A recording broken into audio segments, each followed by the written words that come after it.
So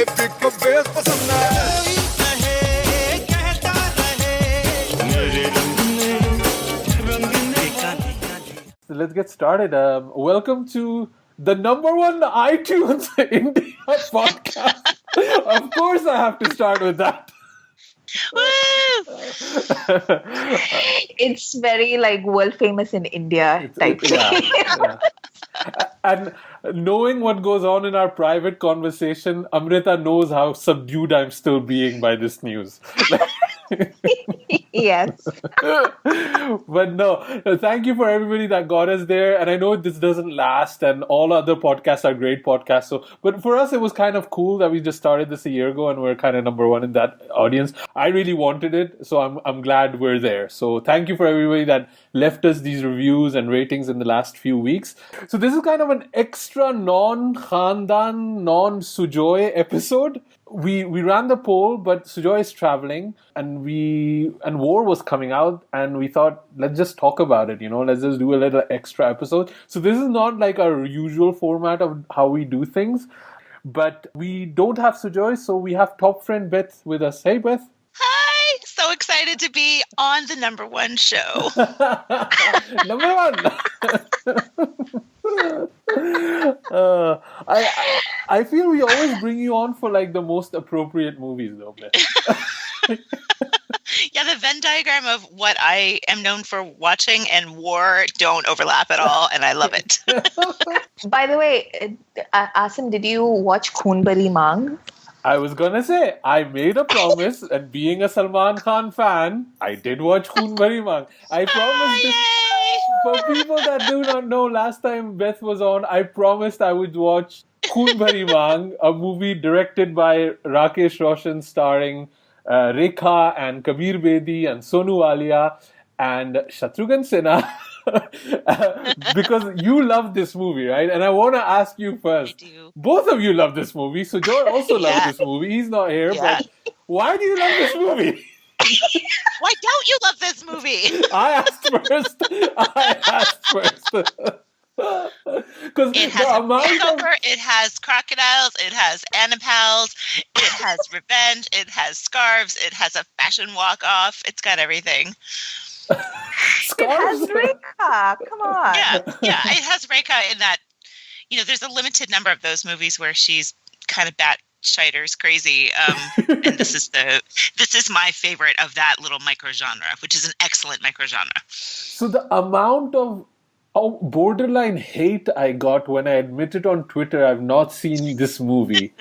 I make a lot of boneheaded statements on Twitter, but this one kind of enraged people to a degree that I did not understand. Why are people so mad at me that I have not seen this movie? Is this like a feminist movie or something? In a way it is, right? Yeah, kinda. I would say. Yeah, I think it is in a way, right? I think it was interesting. So I'd never seen this movie. I'd heard about it, and honestly, for the people asking why I hadn't seen this movie, I honestly don't know.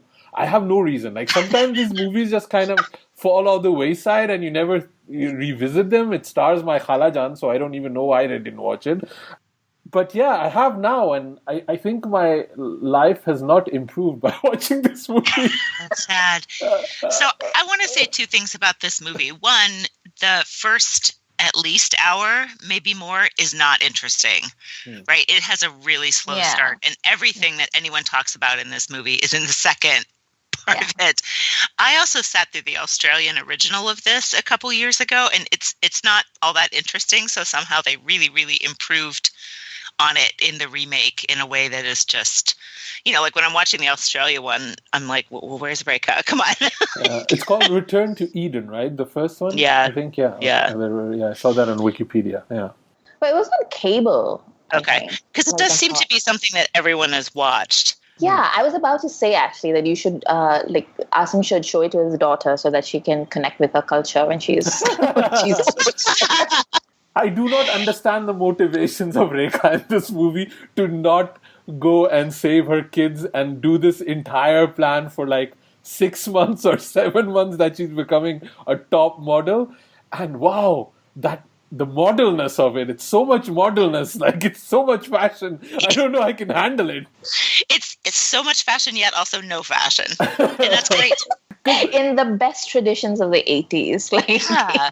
Because she looks terrible. Like, I think she's like she's wearing this like fuchsia onesie thing that she's dancing in the dance off, I think, with military shoulder pads. And like, what is that thing on her head? Like her hair? What is that? Like, it is called awesomeness. That's what she's wearing on her head. Yeah, I mean, this is. I never watched Dynasty and Dallas and all that stuff, but I like that's what's happening here, right? It's a nighttime soap from Australia, but sort of that vein.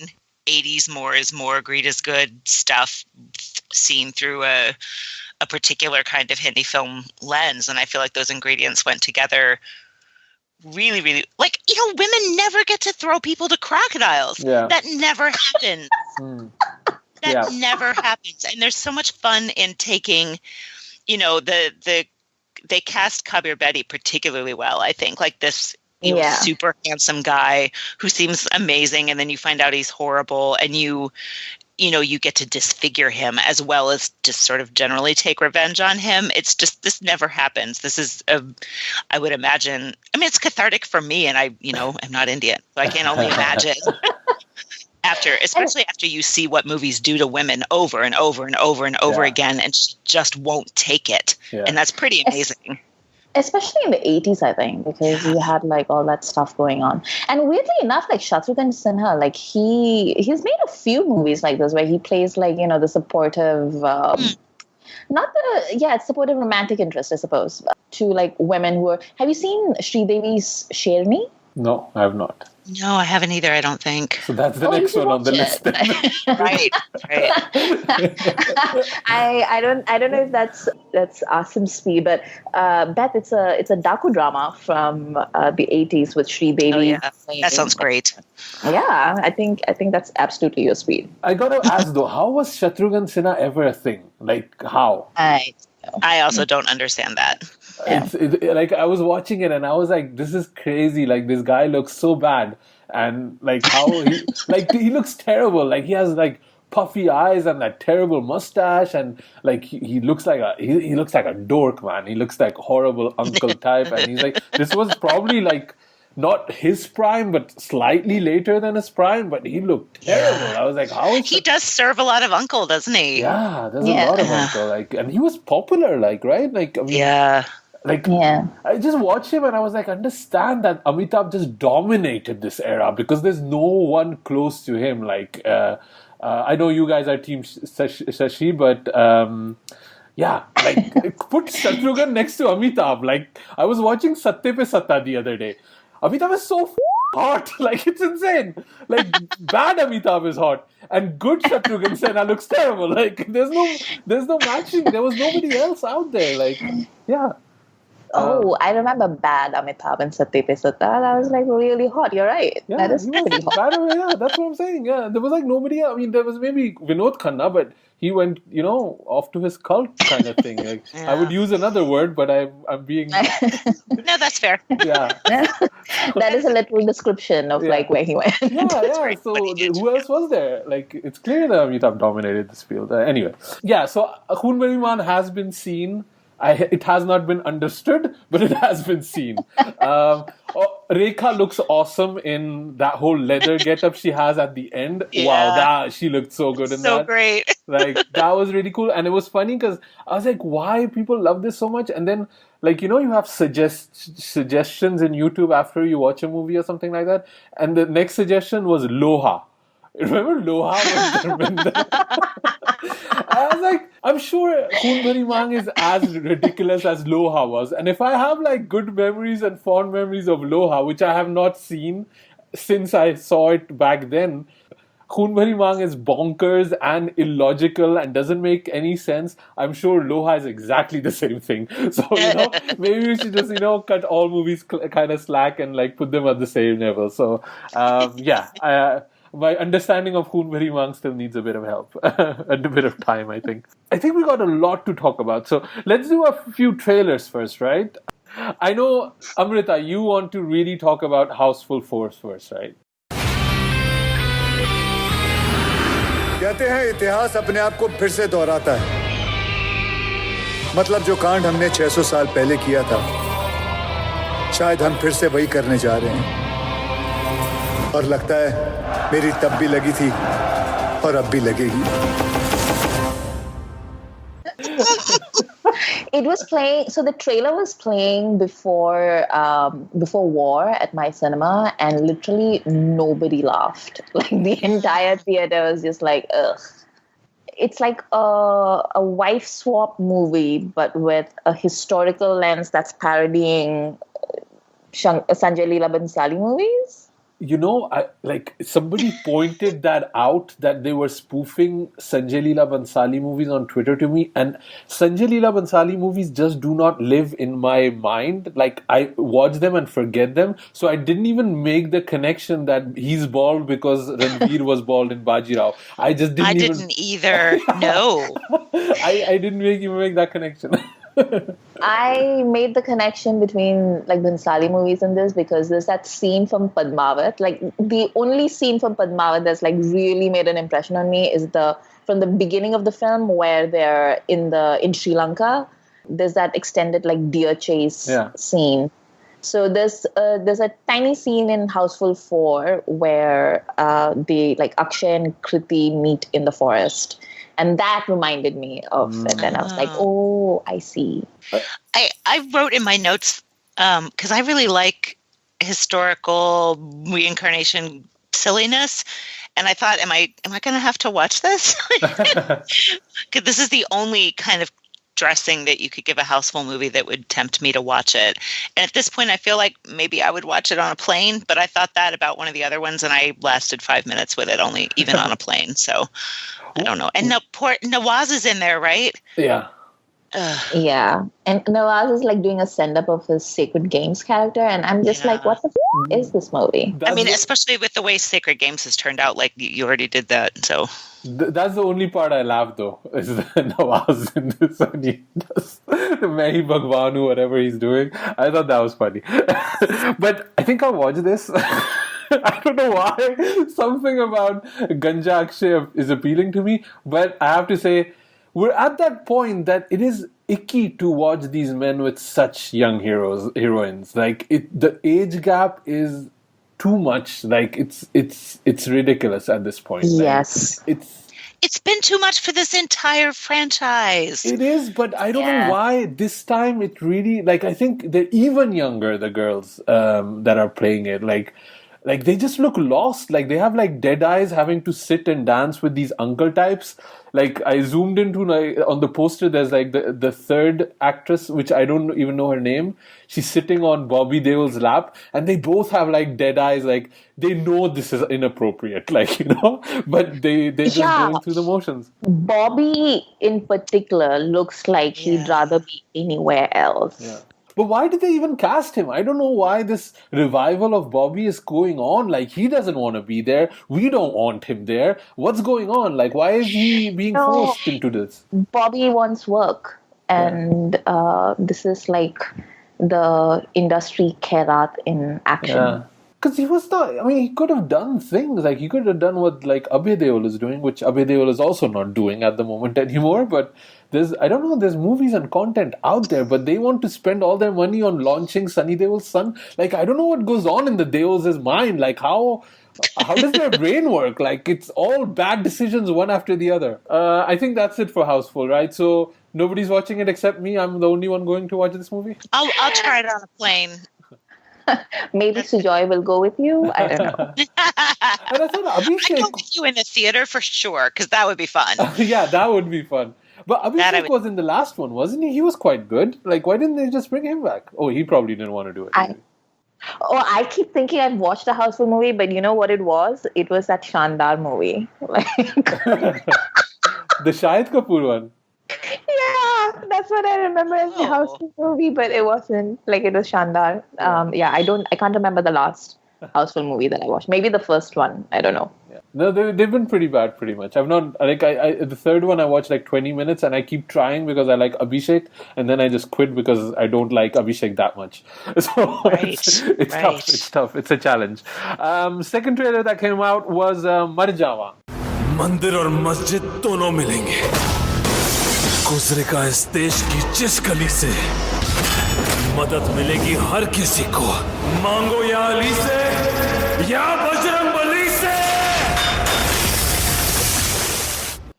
Oh my god, this is going to be rough, man, talking about these trailers. Why is this movie? Yeah, Beth, I want to hear your thoughts about Marjama. No, there's nothing about this that is selling itself. Like, I don't buy Sid as the slow-mo punching kind of guy. And what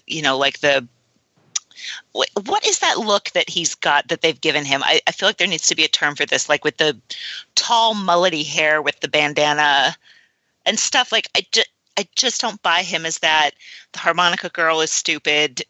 I mean, maybe Ritesh can kind of do that cackly villain thing. But there's just nothing. There's nothing.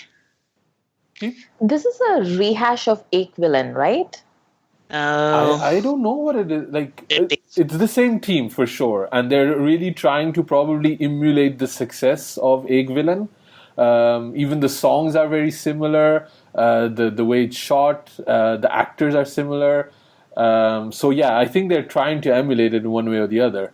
But it's one of those things where the director Milab Zaveri, he's not very successful, I think.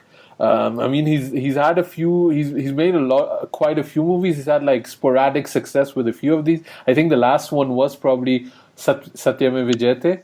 That was kind of like gave him kind of a second lease of life, or whatever you want to call it. And now he's doing Marjama, which is clearly going to flop. And then he's probably going to do Satyame Vijayate Part 2. But yeah, he loves killing women in his movies, man. Right, and that at the end of the trailer, she dies, right? So yeah. I feel like they've... I think the term for his look is Chiller Rambo. I think that's what he's going for. Nice. Nice. I am looking at Milab Zaveri's filmography and the things he has written. Ugh. Yeah. No, but I think... I mean, this is the writer of Lucky No Time for Love and Hey Baby. I think he has that... Go ahead. Isn't Lucky No Time for Love like one of Asim's favorites, though? Is it? I think... I'd forgotten about that. Huh? Recontextualize this statement. I think there was a good movie in Lucky No Time for Love, but they messed it up.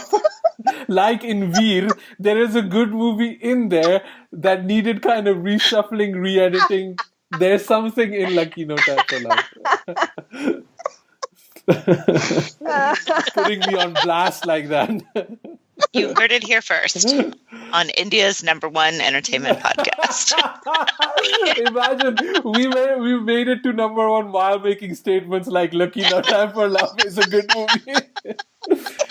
Yeah, he did the dialogues apparently. So he didn't write like the screenplay or anything like that, the story, but he did do the dialogues, which were amazingly delivered by the Aishwarya lookalike. Who's done the dialogues for Marjama? Because it's like rhyming dialogues. Him. It has to be him. It has to be him. I don't think anybody outside of like Kanti Shah was like innovating in that corner, but I am surprised and thrilled to see a comeback of that convention. Yeah, nothing good can happen. My favorite part is in the song though. I think it's called Tuna Ai or something like that. I'm not even sure. I'll have to probably Google it what the song's name is.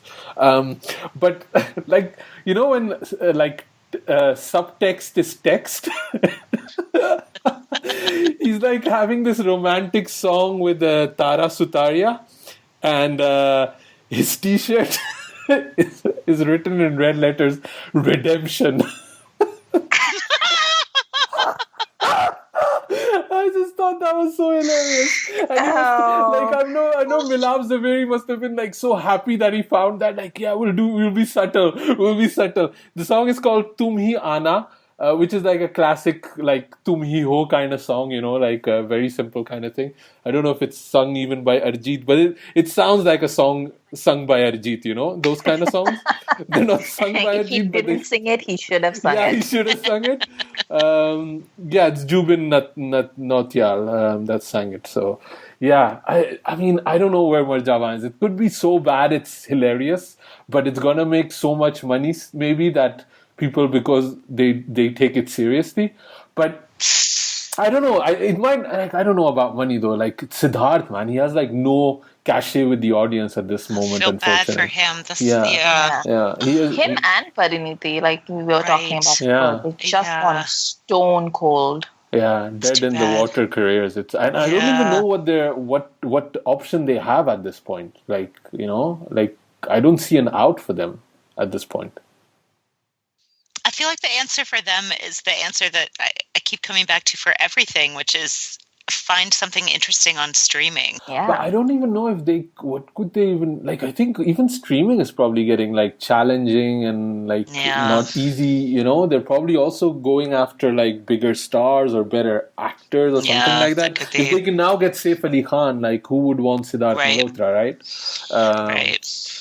Yeah, it's tough for these guys. Like, because I was reading this blind item about how disappointed Abhishek Bachchan was with the Man Marziyan flopping, and he's banking on the season 2 of Breathe that is coming out on Amazon Prime now, to kind of get a bit of critical. So he's already taken that step, but.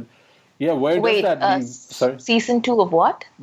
Breathe, I think it's called Breathe or Breath. I'm not sure. The first season was with Madhavan. Oh. Amazon is also kind of like a dumping ground for content. It's very hard to find anything. Even if you put it on your watch list, you cannot like find it or it doesn't come back. It's not like Netflix. It's pretty terrible.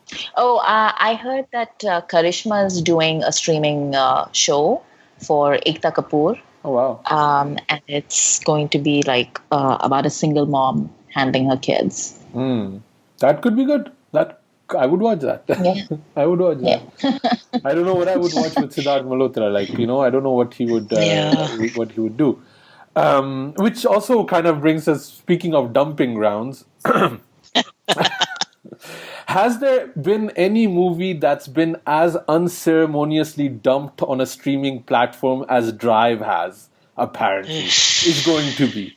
I'm shocked. Like, I'm really shocked what Dharma has done with this. Well, I was okay. So I just read the most pretentious but incredibly illuminating interview about Sushant Singh Rajput, where he's, I think it's by our favorite Akshar Pathak. I'm not sure, but it's basically like he goes to he's, now that Chichore has come out and has been a success. He's taken over this suite at this hotel in Juhu, where he's reading like physics textbooks. Kind of sort of chilling out and like coming back to himself. And I'm just like, what the hell? But anyway, that's actually a good interview, and we'll link to it in our show notes, because it's he has he talks about the Me Too movement in Bollywood and everything, and it gets a little contentious towards the end, and it's really interesting to see this guy try and like talk about it. But why is he talking about it? What does he have to do? Because the journalist brings it up and says, like, because he's working with somebody. I'm so bad. Right. Yeah, I remember that one. Yeah, I remember it's like a rom-com and a remake or something that also had some issues, right? Yeah. So the journalist was just like, excuse me, why are you working with somebody who's been accused? And then he's just like, well, like, there's no, like, law, like, blah, blah, blah. And he goes through the whole thing. So, yeah, it's interesting. But he was talking about Drive and that thing, and he was like, he keeps talking to Dharma about it. And Dharma's like, yeah, it's coming out. Don't worry. Like, we're absolutely going to release it. And, like, at the end of it, like, he's like, Dharma just announced that they're going to dump it on Netflix as part of their deal. So apparently, like, they were just, like, it must have been unwatchable if that's how, they weren't able to, because the kind of things that get a release in India is just shocking. And then they can't even like bother to release it. I mean, it must be dire. Like this week on Netflix, 3 shows dropped. One was about women students in dental college. One was about women students in engineering college, and one was about dating in college. The same week. I couldn't make heads or tails which one was which. And then I see this Drive news, which is like, what's going on? Oh, by the way, the movie we were talking about is called Dil Bechara. It's a remake of The Fault in Our Stars. And I think it was also called Kizzy and Money. And they've changed the name so many times that people get confused and might end up watching it. I think that's a strategy they're going for. And what was also funny about Drive is that they didn't even bother cutting a trailer for it.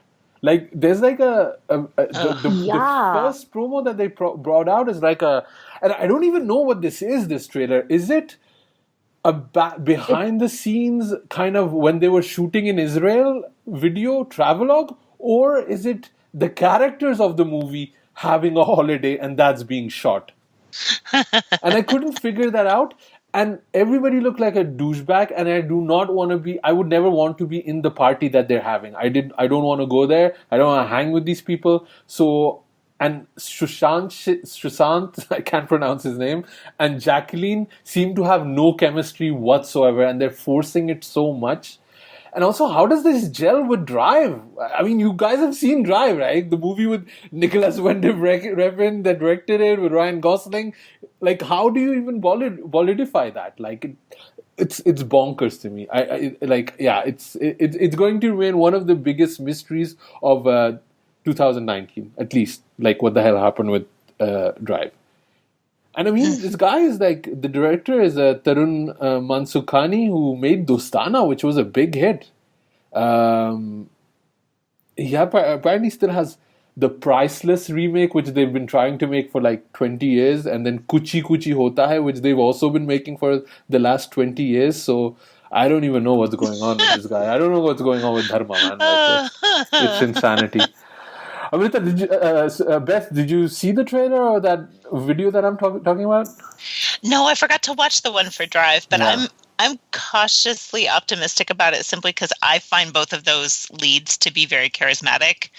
So I'm disappointed to hear you say that they have no chemistry together, because I've Amrita and I unwisely saw the movie Roy in the cinema a few years ago. And all I can remember from that, most of what I remember from that movie is Jacqueline dancing around and everything. And I find her kind of hypnotically enjoyable. I like Jacqueline too. I like her a lot. Yeah. So I'll certainly try it. Yeah. I don't know. No, I'll watch it. Like, I'll watch it, but I'm like just trying to figure out what the strategy is. Like, it's like, very confusing. You know, when Roma came out last year, and then Alfonso Cuarón was like complaining about, Netflix dumping the movie and not promoting it. It's like Dharma is like, hold my drink, Alfonso. Let us do something even 10 times worse. I too will get an Oscar. Oh God. But yeah, it's. I didn't even know Chichore did well at the box office. I think we talked about it and I immediately forgot about it. Yeah, Sujoy was saying that it's not bad, right? Like, he saw it. I just listened to that episode yesterday, and that's the one where every time you ask Sujoy what he thinks of something, he says, I don't know. Yeah. That's our Sujoy. But I'm glad he's not in, so he's not holding us back. Otherwise, we have so much content to talk about. Shall we move on with Lal Kaptan, right? That's the other one the last one, I think, yeah?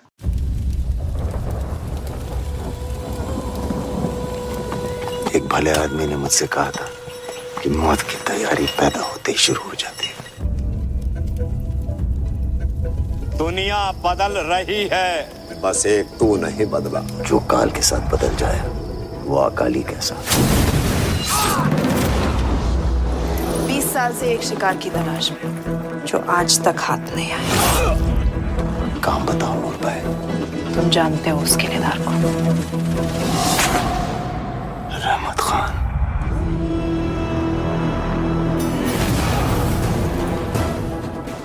Amrita, I have to say, I'm slightly getting more excited about this movie. Yay! I'm turning my ship around.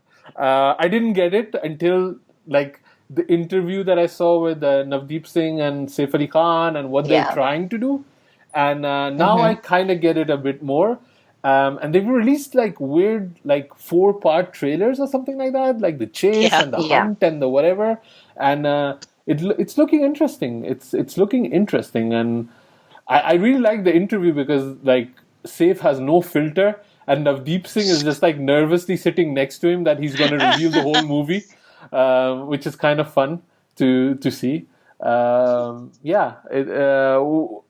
Beth, you've watched it. Are you excited about this one? Because I am excited about this, and I had seen the that super brief teaser a while ago, but I know this is going to sound strange. When I watched the second chapter of the trailer, it gave me a weird Thugs of Hindustan kind of vibe, but much darker and much better somehow, because that movie didn't work for me whatsoever. But I'm definitely going to watch the heck out of this. I like the styling of Saif, the way he looks, and I think they were calling it Jack Sparrow, and I think Saif was also talking about. I think he touched upon it, but didn't. There was a discussion about cultural appropriation and dreads, and he was saying that sadhus have been having dreads for a very, very long time, so it's not cultural appropriation. But I kind of like the look, and I don't see necessarily the similarity with Jack Sparrow. But yeah, making an easy comparison is something Indian audiences do a lot of times anyway. So I think the look looks cool, and I'm a bit more excited. And it seems that Saif really put in a lot of effort too. I really like the fact where like they were talking and Saif was very casually talking about like there's a scene apparently where like a woman gets pulled off a horse by a bunch of soldiers, and Saif is like, yeah, so I went up to Navdeep and I was like, yeah, maybe they can like try and like assault her a little bit, and, like and Navdeep was like, maybe not. It's fine if they just manhandle her. They don't like need to try and rape her too. And I was like, like that is the point. I was already pretty excited by the trailer. I know like Asim was just like, why? And I was like, I can't explain. I really like the trailer. And Sujin and I had been like DMing back and forth, and we were just like, oh my God, this movie I hope is really good, because if it's not, it's going to like really break my heart, because I'm super excited for this for some reason. And then like when I saw that exchange between Saif and Navdeep on Anupama Chopra's show, it really like crystallized what it was for me, because like I trust Navdeep. Because I've seen Manorama 6 Feet Under and I've seen NH10, and I trust him as a director. And like and also the bar is so low. Like I'm just so grateful to have a director who doesn't just monetize and commoditize the women suffering for no reason, as Saif would have wanted to do with his Bollywood instincts. And it's instead saying like no, like maybe we can just like. I think this movie works without that, and we can serve the story instead of just going that extra Bollywood mile for no good reason. It's a low bar, but I appreciate it. I liked how Saif started talking about that, and you could see him pull the brake, because he was like, okay, I do not want to be in this conversation that I started myself. It was like, men with good intentions, but not the kind of intellectual capacity to actually explain it. Because he was saying like, oh no, Navdeep says, yes, in today's climate, you shouldn't be. And then he just started talking because he knew he was going to get in trouble there. Like, Bebo would slap him or something like that. Although Bebo would also not get it, but that's fine. I feel like Saif, I really, really like him as an actor, but he has terrible instincts. Yes. When it comes to, when it comes to choosing projects and things like that. So if you're a director and Saif comes up to you and says, maybe we should, the answer is always we should not, because he doesn't. I don't even care what it is. Like, I mean, obviously in this case, that's a pretty clear, no, we don't also need to rape her. But, he can't choose a project to save his life it seems. And so, I feel like if you can somehow work with him and ignore his suggestions, you might be in business. Part of the reason why I like Saif so much is because of his ridiculous pretentiousness, like he's sitting in that chair with his stupid yellow aviators, which keeps slipping off his nose. They're also crooked. They're also not straight on his nose. I'm just like, get a fucking pair of glasses that fit your fucking stupid face. And he's just sitting there talking about like William Dalrymple's Anarchy, which is a book that I want to read and I think will be like really interesting as well. But also he's just talking about it and like Navdeep is like, yeah, maybe we can do a tie-up. Just laughing.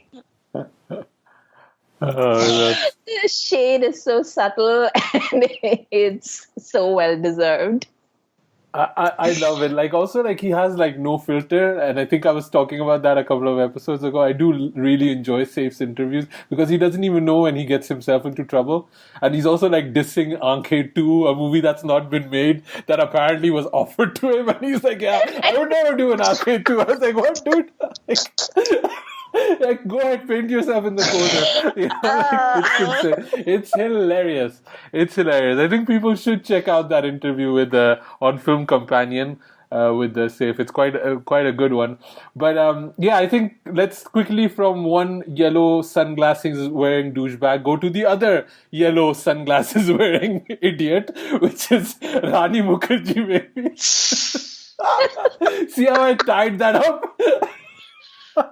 So Mardani 2 teaser came out, and obviously because Rani has paid for a lot of karate lessons, she needs to validate that with the second movie. I still haven't seen Mardani 1.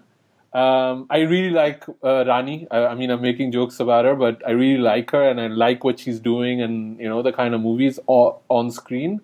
It's just a topic that I don't enjoy watching it, and especially because it was about kidnapping young girls. I didn't want to watch it. And it seems like Mardani 2 is going to be more of that. And it seems to be about beating up rapists, I think. That's what the teaser is telling me. Is that what the vibe you guys got too of it? Or more or less, yeah. What do you feel about that? I think like Rani beating up men is pretty much the USP. Like it's not, I don't think it's specifically rapists as such. I think rapists give it like an extra oomph in that world. But I think the main thing is about Rani like beating up. But I have to say, like I felt about so you and I have pretty much the same sort of feelings about movies that have like difficult topics, especially in this political climate. And I also found it really difficult to sit down and watch Mardani, but I did it, and it's a pretty solid cop movie, actually. It's pretty well made, and the bad guy is actually like, he's not like a mustache twirling Bollywood villain. He's like a proper villain, so it's like a pretty good movie. So I'm hoping that this will be similarly a good movie and that Rani can...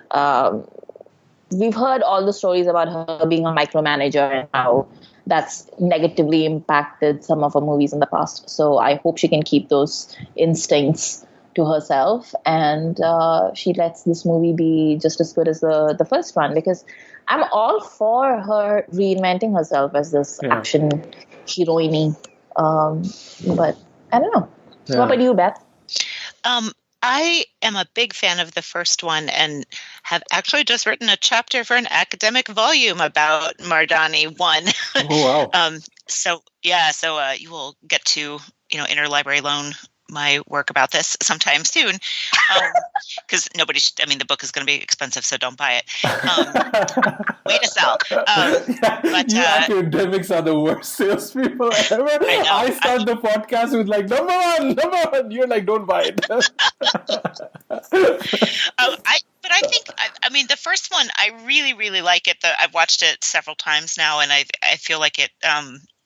there's actually a lot of interesting stuff going on in there about the role of the public, and at both as sort of in their own victimhood and in policing the police and that kind of stuff. And so they could really do something interesting with this. I'm not super wowed by the teaser, but because the first one of the things that's great about it is that Ronnie is the lead officer on whatever her team is, but they don't really make a big deal out of it. And it's not, oh, look, we have a woman in charge. It's not that at all. They don't even comment on that, which I think is pretty fantastic. And this looks like it's going to have a little bit more to do with her being, like, they might actually be making a bigger deal out of it being unusual that there's a woman in charge of a unit or something like that. But I don't know. I'm just kind of losing I just feel like there's a lot of potential if they keep going in similar kinds of directions that they did before. And the ending of the first one, is actually quite bleak. And I don't know if they'll be able to stick to that kind of, one good cop and even a team of good cops does not fix society. And I think that's how life feels now. Not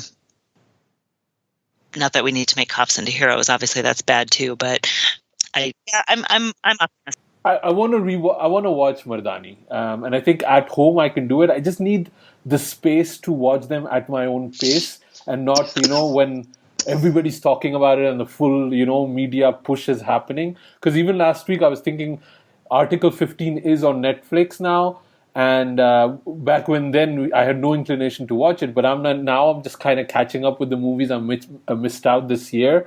And I was like, yeah, I'll watch Article 15 now at home because I can forward the tough parts or something like that, and then revisit if needed. But it does require kind of a lot of the right mindset to watch these movies. So I think also we're basing it on a teaser, which is unfair. I think let's see what the trailer gives us, and maybe that'll give a good idea. I think we're all Team Rani though. Definitely. So yeah, I think could be interesting, that one. Let's move on. I think we want to talk a little bit about Family Man and BardOfBlood, right? Yeah. But I'm wondering if we should kind of loop that into War, or should we talk about them separately? I feel so. I've said this before, between all the Jack Ryans and everything on being made in Hollywood, and the spate of spy thrillers being made in India, I feel like I know more about Balochistan and Afghanistan and all the stands more than the people that live there. I feel like if some Pakistani came up to me and was like, oh, I'm from Peshawar, I'd be like, acha, from which bazaar? I've seen, go down that street and take a ride, wahan pe to carpets milti hain, so they're all part of the same genre. So I don't know, we can talk about it here, or we can talk about it later when Sujoy comes back, whatever you like. Yeah, no, I wanted to because I think it's like you said, there's so much of the same content going on, and there's we are in Balochistan, we're also in Kashmir, we're also in Marrakesh, we're also in Yugoslavia, and everywhere is just filled with Muslim terrorists. You cannot even have a coffee without a Muslim terrorist general sitting right next to you. You could go take a selfie if you want. It's it's just interesting to me how much certain countries are living in this constant threat. You cannot go to Marrakesh. Seriously, you cannot have a drink in Marrakesh. Is that what you're trying to tell me? It's an insane way of thinking about this. After a while, you just start believing it. I actually had a troll even on Twitter. Amrita, I was talking to you about it, and I was just going through their timeline just to kind of see, are they idiots, or are they a parody account? And sometimes you don't know with these right-wing guys if they're being a parody account or they're actually real. And the amount of nonsense that they believe in is just insane to me. And I think all this stuff, all War and Family Man and BardOfBlood and Jack Ryan and Uri and even Kalank, they all feed into this same kind of threat level that, you cannot trust these people with the kajal and the beard and the ones that, and it's tiring, man. It's so tiring. It's insane to me. I mean, Family Man is, I feel, a breath of fresh air compared to all of that nonsense. And I really so wish I had seen the show before I interviewed the filmmakers, because I want to kind of like do a follow-up and ask them more things about it. But it's really, like, I do not feel offended watching Family Man. And I feel so offended watching Bard of Blood. So I haven't. So I've only seen like the first episode of Bard of Blood. Like I watched it and I was like, I don't know. I don't think I don't know if I want to watch Adonis. Yeah, Adonis. I'm sorry, but talk about subtlety of Marjava, right? Adonis. I'm sorry, but a Shakespeare quoting like agent, secret agent whose code name is Adonis is just it'll take me some time. Like, I need more people to tell me it gets better before I can actually watch it.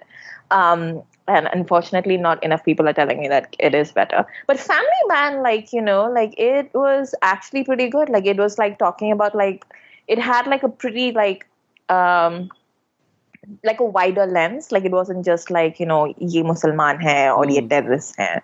Like, it was talking about like what does that do to people? Like, and like how the compromises that Shrikant Tiwari makes with his principles are very much a part of like a lot of the conversations that we are having, and the people that he meets in his work, whether they are Muslim, whether they are terrorists, whether they are not terrorists, whatever the people, they're like people that you feel that are real. They're not just stereotypes or caricatures.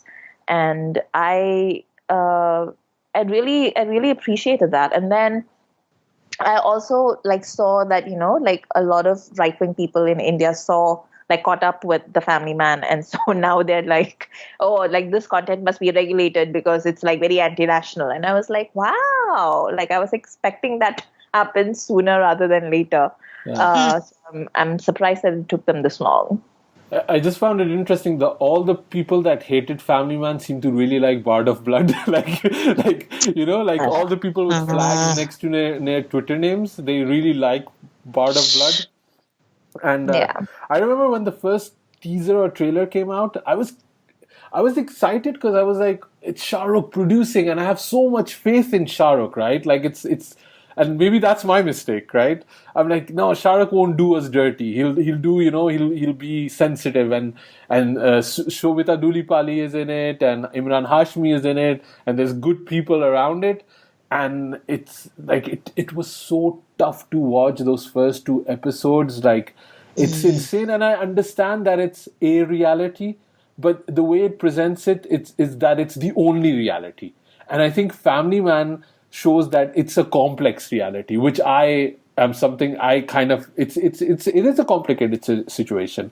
But then what I understood, because I was looking, I didn't know anything about Bard of Blood. I kind of Wikipedia, and I was like, the guy wrote this, like Bilal Siddiqui, I think, the writer, he was 19 when he wrote this. And then it all became, I understand it. If you are 19, this is what you write. Yeah. So I have no better explanation. But then again, I don't necessarily want to hear the opinions on global politics from a 19-year-old, So I think that's where we are. So it's unfortunate that Shah Rukh just spent so much money on something that's not gonna work. It's not gonna work.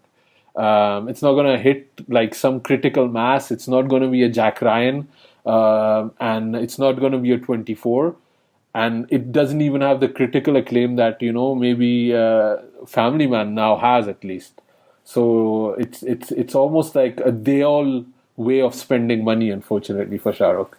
But also, the Family Man is genuinely enjoyable. Yeah. And,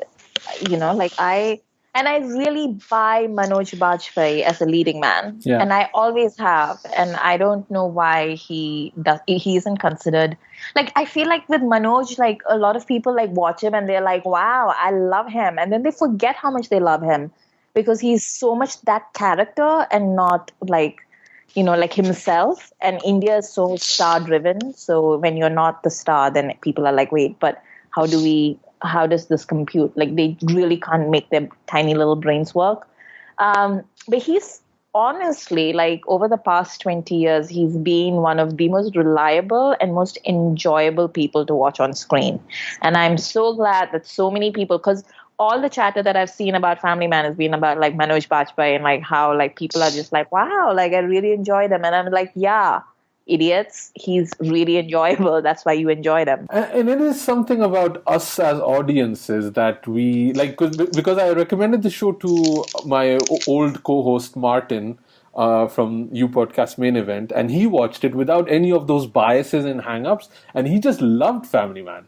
But we maybe just don't see Manoj Bajpayee as a leading man, although, and yeah, I don't know. Then we get war. That's the other, that's what we're getting on the other spectrum. So I don't know. It's great, and I'm happy that it seems to be a success, Family Man.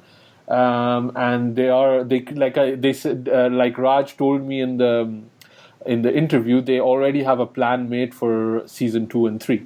So, and it's also an open-ended season, so that's cool too.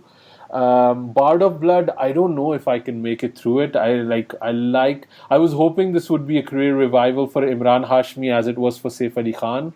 I was, excited to see Shobita again on screen, and just the content is so terrible that it's hard to go past episode 2 for me. It just demands way too much patience for me, and it's just not giving me anything except this one-sided derivative view that we've already seen in, 24 or in True Lies or anything like that, So it's not adding anything more, unfortunately. Beth, are you planning to see any of these two, or...?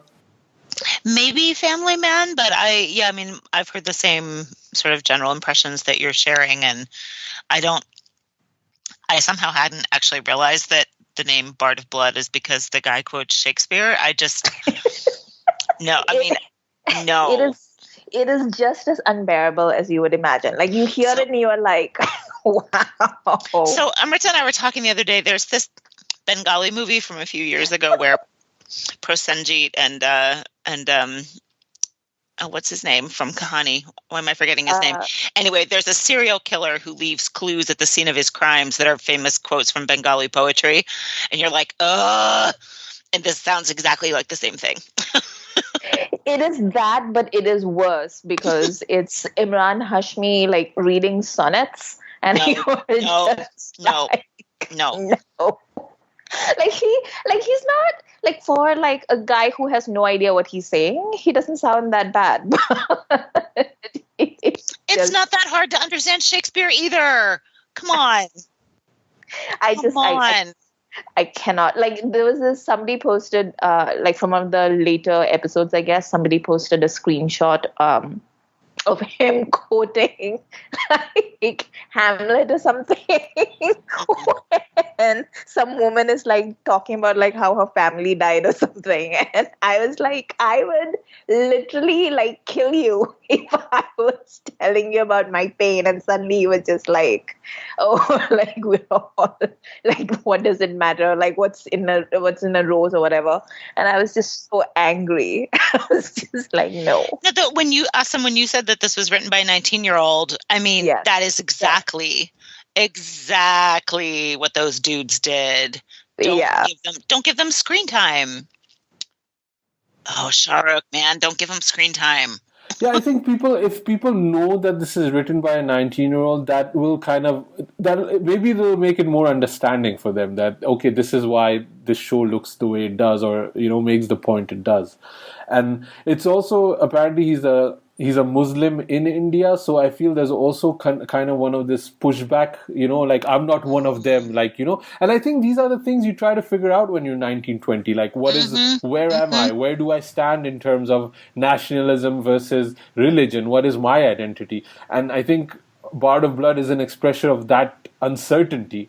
But as a viewer outside, you're like, what the hell? What is this, And maybe they should have, explained a little bit more that this is written by a 19-year-old.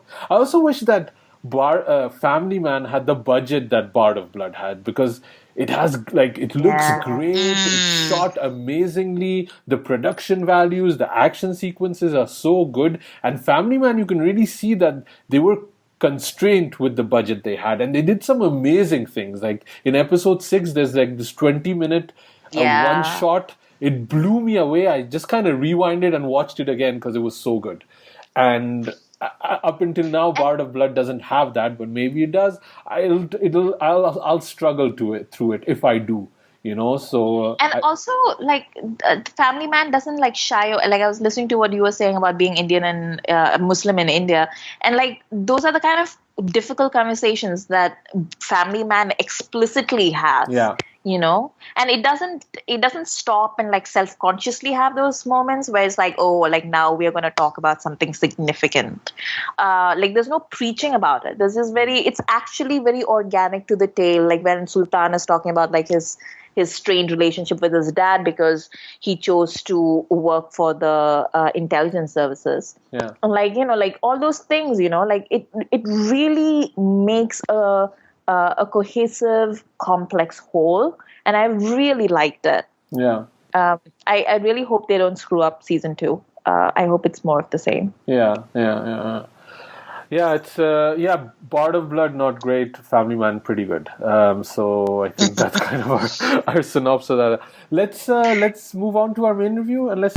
What the hell is going on, Colonel Luthra? Kabir is gone rogue, ma'am. Kabir is our best. इससे पहले वो कुछ और करे, kill him. कोई तो होगा जो कबीर तक पहुंच सके.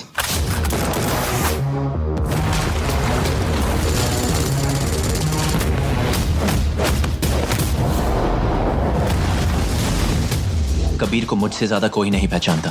उसका अगला कदम क्या होगा? I understand. खालिद, टीम कौन लीड कर रहा है? आपको क्या लगता है? Then remember what I taught you, Khalid. मौका मिला तो गोली चला देना. सोचना मत. मैं नहीं सोचूंगा. Our main review is War. We still have the poll running, and we want to keep that poll because the movie that seems to be winning is Tum Mere Ho, and we do not want to talk about that movie without Sujoy also watching that movie. So we kind of shifted a few things around here. And War was such a big release, we wanted to talk about it. And Beth, thank you for joining us for this because I know this is not in your wheelhouse. But let's keep it a bit spoiler free until we all agree we're going spoilerish. I know, Amrita, this is not what you want. You want to dig into the ending straight away. But I just kind of wanted to talk about how this is basically a comeback in a way for Hrithik Roshan, who's had a tough few years, right? Even though his movies have made money, be it Kabil or Super 30, he wasn't a cool guy anymore, except for his fans, I guess. And I think he must be loving the box office and the critical appreciation this movie is making. And honestly, I've made a lot of statements about Hrithik too. I'm happy for the guy. I'm happy that he's pulled it off and he's kind of back and doing something that's worked for him. So that part is really cool. I also really like that what this is for Tiger, because it's kind of it's a reinvention of his image, but within the confines of his stardom, which I think is kind of cool for him. I just like movies being successful, like a blockbuster kind of thing.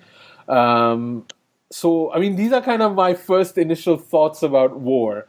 Beth, what were your kind of thoughts about after watching War? Pretty similar to yours. I don't think of myself as a Hrithik fan necessarily, but I do really like him.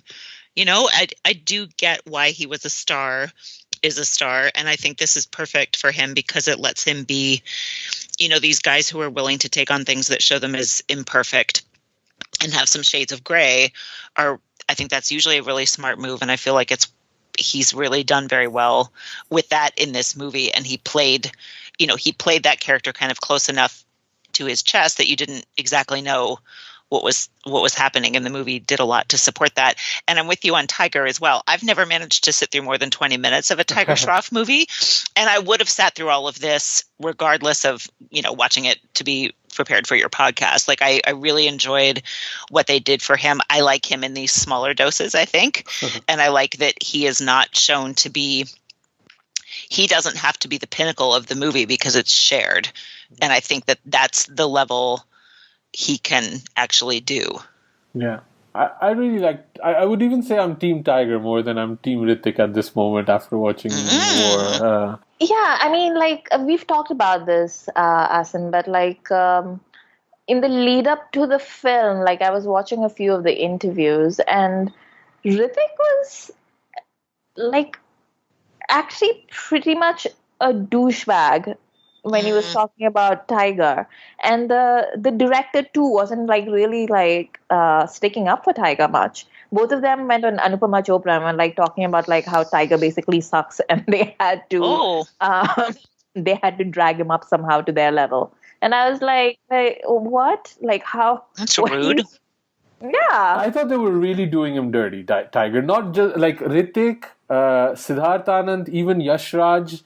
I think all of them did him dirty. And I think it's very, like, he's humbled himself to a large degree, Tiger Shroff. And I think it's commendable that he's taking the amount of shit. And even there were a lot of blind items coming out back, like a couple of weeks ago about Hrithik playing mind tricks. And watched the movie, and I think they were specifically talking about the song Jai Jai Shiv Shankar.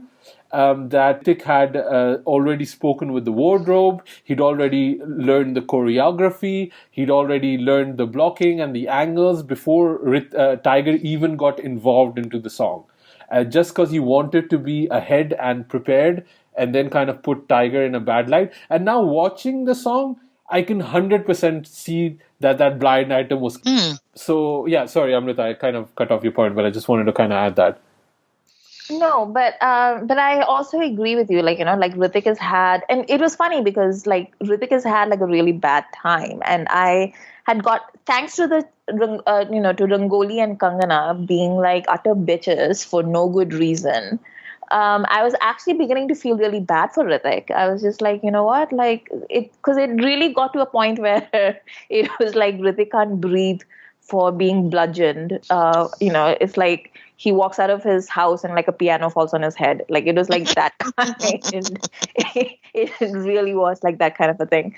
And I was like, the poor guy, like, I'm happy that Ward is tracking really well and he needs something. And then he started talking and giving interviews, and I was like, oh, right, you're that guy. Never mind. So Hrithik wasn't really doing himself many favors. But Tiger, like, like what you were saying and Beth was saying, like he really is trying really hard, and I can see that he tried really hard in this film, and he's definitely doing like at least 50% more, action-wise, and like just in like the amount of effort that you see on screen, you can tell that like Tiger's actually doing like way more than Hrithik.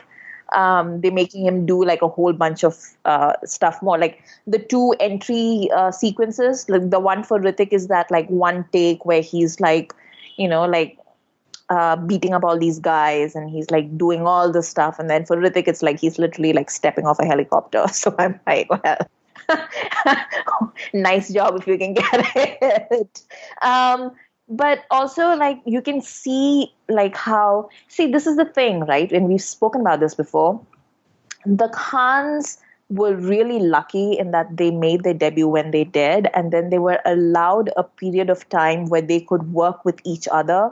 They could work with their peers, and they could hone their craft and do, like, a whole bunch of, like, really, like, shitty films and, like... just experiment with all the things that they could do. They weren't like immediately pigeonholed into one track, and then they had to make the best of it. Whereas with the kids today, it's like, oh, like, you're good at this. Fine, we'll make like 10 movies that are like that. And then you'll be good in that and we'll make a ton of money. The commodification is much more intense and much more immediate with the kids today. And that's what's happened with Tiger. So you can actually see in Jai Jai Shiv Shankar, for example, you can really tell, like, the extra 10, 15 years that Hrithik has on him. And Hrithik spent his like first 5 years being really bad and like moving every single muscle in his face for no good reason. And Tiger is the other extreme, is the anti-Hrithik, where none of the muscles in his face used to work. So you can really see, like, in the close-ups in Jai Jai Shiv Shankar, where they're like, they have to do things with their face. Like, Hrithik has had that time to develop and like to figure out like how to show certain expressions and what to do with his face in the middle of dancing. Whereas Tiger is still learning how to do that. Like, there are certain shots where he's really caught up in doing the steps really well, and he doesn't pay attention to what's happening up there in his face. And you can see that difference between the two actors. And those are the things that Tiger needs to work on. But basically. I think Hrithik also expressly didn't help him. Like, he could have been a mentor to him, and it to me it looks like a very strained relationship, and I don't think he helped him or mentored him. I remember when Varun was doing interviews for Dilwale, and he was saying that how Shah Rukh was helping him, and he was like, he asked him, how do you get your blood to look so realistic?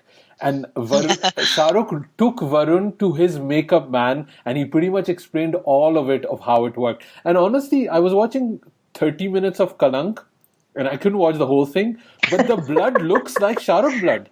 Like in the bull sequence, the blood looks very reminiscent of the way Shah Rukh's blood. So he clearly taught him something. And I think Hrithik, he did not want to, like, he used him as a springboard. He piggybacked on top of Tiger's popularity, and even now I feel that he's trying to take as much plaudits and credit as he can and making it his movie, when at the start this was Team Tiger versus Team Hrithik, that kind of thing, like almost as equals. And now that the movie is 100% success, he's like taking it all like Hrithik's big success.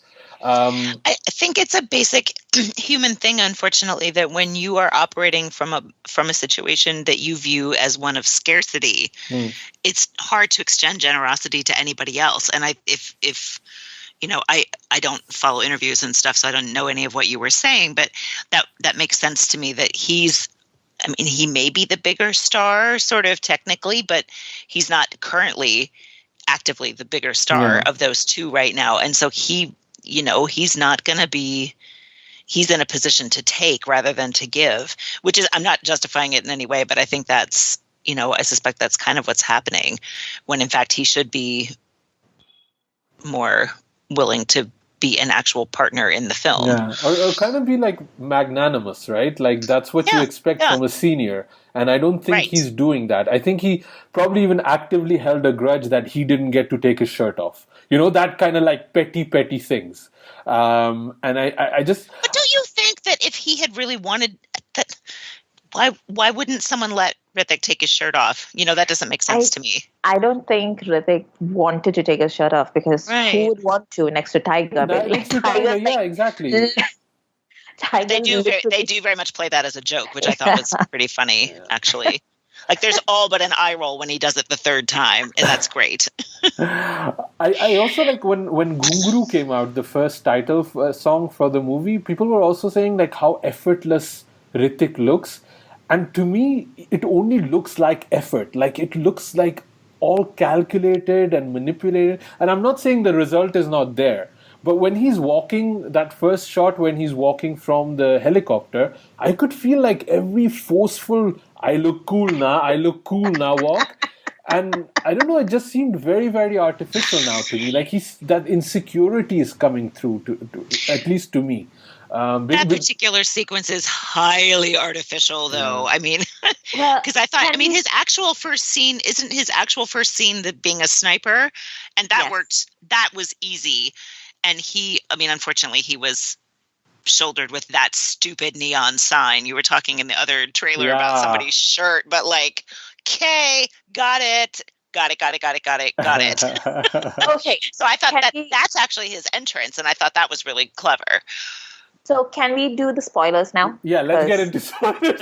We've only just talked about the first, but let's get into spoilers now. I think it's a good idea. Okay, so let's talk about that, the Hrithik's like main entry scene where he gets off the helicopter, because I want to talk about that scene. Okay. It's so ridiculous. I love it. It's one of I was sitting in the theater and I literally started cackling. Yes. Nobody could hear me because the music was so loud, but I was laughing my head off because the way they film it, like Tiger is watching him with so much lust on his face. You can see like a little bit of drool dropping, and he goes, like that kind of thing. He's well past drool. No, even Ashutosh Rana in the background, they're all... Yes. Amrita, what was the result of your poll? Okay, so I ran a poll on Twitter and I asked people, did they think the homoeroticism in war was intentional or like a happy byproduct? And everybody thought that it was intentional. And I was like, you poor sweet souls, like you have so much faith in DC directors. I honestly don't think they expected the pendulum to swing all the way to like homoeroticism. I think they just wanted to show he's like, he idealizes him, like he thinks he's a hero, but they just went all the way to like, oh my God, I want to him. Like, yes. I thought that was going to be the twist at the end. When Hrithik said the twist, I thought, forget about Vani, we're doing a date ishkiya, we're just going to run away. That's what I thought. That was... it was, but the entire time, it's not even just once that you have that scene of like Tiger looking at Hrithik and like Hrithik looking at him in this very like knowing manner with like the smirk on his face. Like it's like the sexual tension comes forth like at multiple points throughout the film. It's not even just like a one-off. Hrithik was basically negging him. I think that's what was going on. That was the seduction technique used by Kabir towards Khalid. But also in like Jai Shiv Shankar, there's that one move where like Tiger is sitting in front of Hrithik and the two of them have their arms spread out. I know. I thought the same thing. We have such gutter minds, Amrita. I mean, in the movie's slight defense, I think they were really smart to capitalize on how good Hrithik looks. Yeah, I mean... He looks phenomenal. That salt and pepper is really working for him, especially in this role. And I just, I get it. I get why Tiger would look at him like that. There was that, when they show up at the wedding of... Aditi's character, Anupriya, she was saying like, "Oh, I'll elope with my husband," and Hrithik, Tiger says, "Get in line." He's talking about himself. He's the first one in that line. Yeah, and it has to be that because no one else has even been mentioned, right? There's no discussion of his wife is dead or blah blah he's engaged or whatever like that. No, he had to be. Yeah. Unless they're counting the dead girl. They added the dead girl. That girl, because of his stupid missioning in Italy that he killed because of his own... Can we talk a bit about Vani Kapoor now? Sure. I mean, she's literally there for like 5 minutes. Like, what is the whole point? I really like Vani Kapoor. Like, just generally, I want to frame this. Why? Based on what? I really liked her in Shuddh Desi Romance. I like her hustle, and I think she's like, when you can't afford Katrina Kaif, you get Vani Kapoor. That's how Yashraj is thinking, So it's okay. Like, even a lesser Katrina is good. I'm on board. Like, I like it. And I think she's trying so hard, and I appreciate that from an underdog. If somebody is an underdog and they're trying, it's cool. But if you're a massive star and you're still trying, that is lame. So I like it in Vani, I don't like it in Hrithik. So I kind of think I thought she was like for the role, but when a director says it is an essential role which is very sweet and it's an appearance and it's exactly the same line that Ali Abbas Zafar quoted for Disha Patni in Bharat, you know that this is going to be a 2-minute role. But I like that, like, you know, that the way it played out, that she kind of didn't take any of Kabir's nonsense, you know, that she was, I don't trust you, I don't like you, just pay me. I like that kind of aspect of the character to it. Yeah, they also did her dirty. I don't know how long this Yash Raj contract for Vani is going on, but it's not going well for her, you know, like it's, I liked her in it. It's unfortunate. Maybe they could have just, why didn't they just make a different, like the secret agent and Vani Kapoor's character, like one character or something like that. Make it a bigger role. I don't know why she couldn't be a secret agent that is then going after Ilyasi or something like that, you know. They could have done more, but they didn't. But I think she... I saw like a making of video where she was like talking about like, so apparently that Ghungru sequence, like not even the whole song, but that one little sequence where she's at the club, that thing, like she had to practice and she had to learn some kind of new, I don't know, like dance thing. And it took her like a month, like a solid month, and she injured herself and all that. And I'm like, girl, that is just way too much effort for that amount of work. Like, Can you imagine? I mean, if you're hanging with one arm and they're just swinging you around, you know, and you have to be looking graceful, it's hard, man. Like it takes a lot of strength to be able to do it. You need to be like Katrina Kaif level superhuman to be able to do it, because it's pretty much what she was doing in Malang in Doom 3, but this with added spinning this time. It's just, I'm just like, you know, like, it's just, I don't know. I feel like the sexism just kind of jumped out at me, you know, like we have this girl and like we're going to give her all this training, but so that she can do this cabaret for like, you know, like literally like 30 seconds. It's not even like so that we can show some disgusting man staring at her. It's not like even to showcase her at all. Yeah, like it's not even like the main sequence of that song. Like the main sequence of that song is the time that she spends with Hrithik. So I'm just like, what? Why? They definitely had that Aditya Chopra touch the moment she's like, you know, at the pool, bikini butt out, you know, like it has that like that view.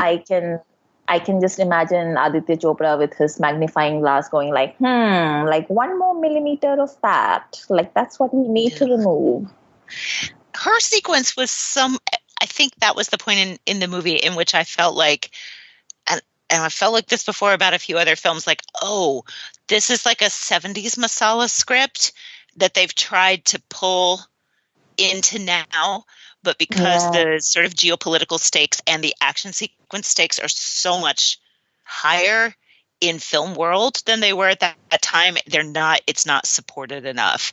But I kept trying to think about this movie as though, like, if she were Helen, it would have been so much better. And, you know, the whole, like, you killed my father, blah, blah, blah, like, that's super 70s, you know? So there's, like, two things I want to talk about. I'm talking about the action pieces, but also, like, the father, you know, the father that you killed my father thing. I thought that was like a really good hook for their relationship. Yeah. But also it gave me like, so I figured out that that Tiger was the pawn, right? Like I figured that out. But I actually, for like, you know, like until I realized that he was actually Saurabh, I actually thought that they were going to go like the full hog, and they were going to be like, no, actually Tiger did join the army to get revenge against the man that killed his dad. Exactly. I'm on the same page with you, and I think that would have been a ballsy move, but I do not think Tiger would wanted to take that on that role. I think they actively changed it because Tiger didn't want to do that, I feel. Because it would be hurtful to your image. Like, he would not... And that's what I said, like, at the start. It's a reimagining of his image, but within the confines of his stardom of being this good boy. Yeah. and playing an actual Muslim infiltrator. Tiger does not have the guts to do that on Indian cinema at this moment. And I think that's where kind of, I totally agree with you, Amrita. That would have been the easier and the better route to go, but they didn't. They went face off. That should always be a great thing. I'm always happy to see somebody say, you know what, face off. Face off. I will take his face off. my jaw literally dropped when I realized like that was where they were headed. Yeah. And then we got to kind of have it twice. I was like, yes, I know. Thank you.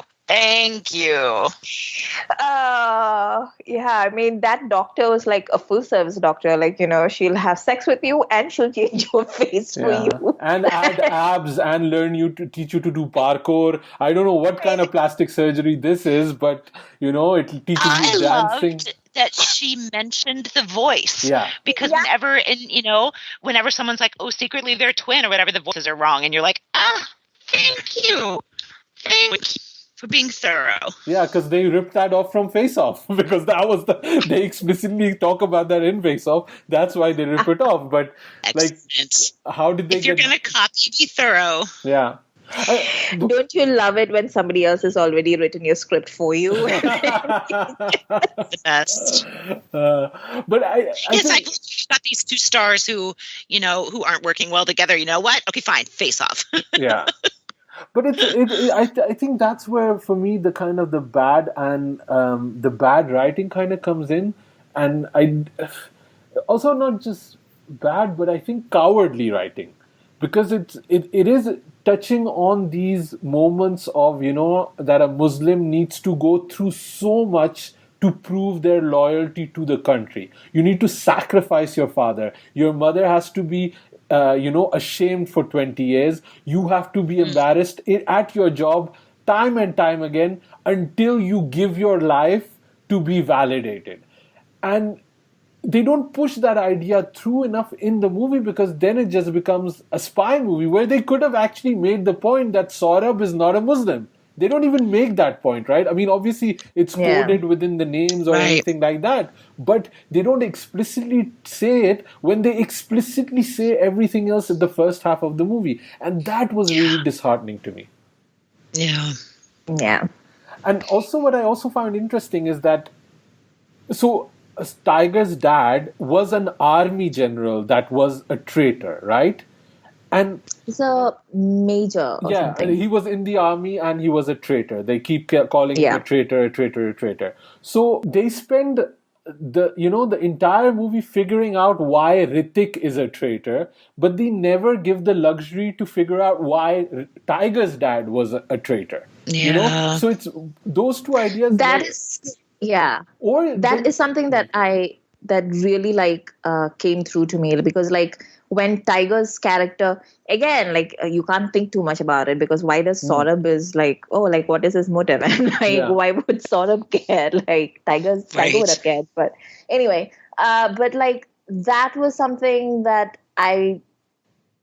it could have then translated into him being nobody cared about why my dad did what he did. And so I want to find out why my father figure did what he did. That could have been a very easy, very organic way to make something explicit. And it wouldn't have taken much more than the sentence you just said. Yeah, it was literally that simple. And it wouldn't have taken space off technology, more than anything. No. There would be no, sticking one face to the other face and flashbacks and getting shot in the back and all that kind of thing that they then clearly added later on. But it didn't I don't know why they chose to do that, and it was just such a shame. And it would have been a much clearer idea of what they wanted to do. But I think that's where I felt it kind of, and it also totally loses this idea of Muslims in India and Muslim terrorists. That the second half, the moment the reveal happens, we forget about all of that.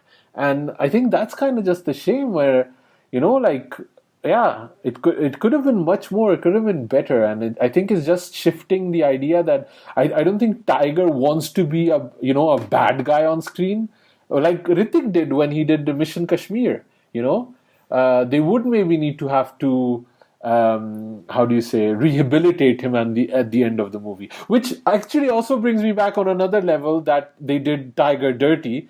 I couldn't say that before the spoilers. That he's pretty much written out of the sequel now, isn't he? Now this has become Hrithik's franchise. I feel like he could definitely be. I'm not quite dead, because they didn't actually show him dead. So Yeah.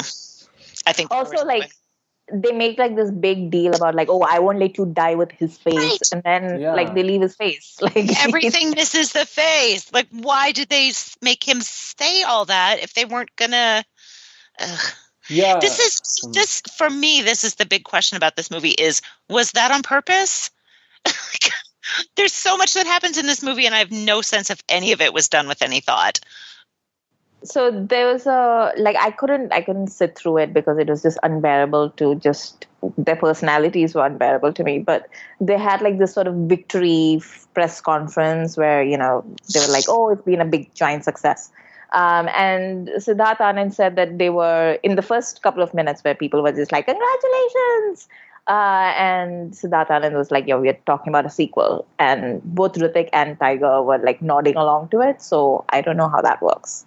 Yeah, I mean, I'm sure they'll figure out a way to do it. Also, the whole Sonia Razdan appearance that she just suddenly shows up at the secret base with Jalebi or something like that. Right. And also, like that could have been like a really good, like if we had just seen a little bit more of her, that would have been amazing, because that stare off between her and Hrithik, like that was really good. Like, I can't even imagine like what kind of. I honestly thought that she would have a bigger role. Like I thought we'd see Soni Razdan again.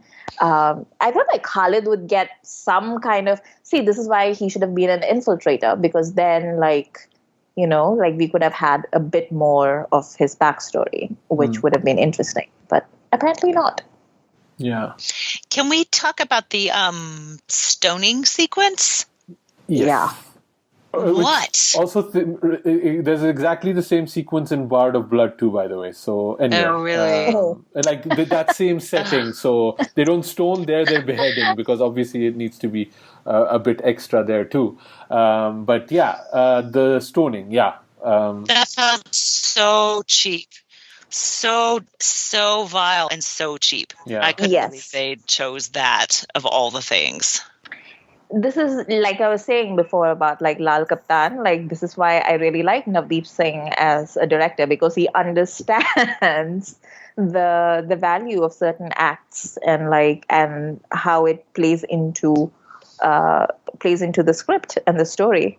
Like it was just like, oh yeah, sure, like that's the scene that you choose, of course.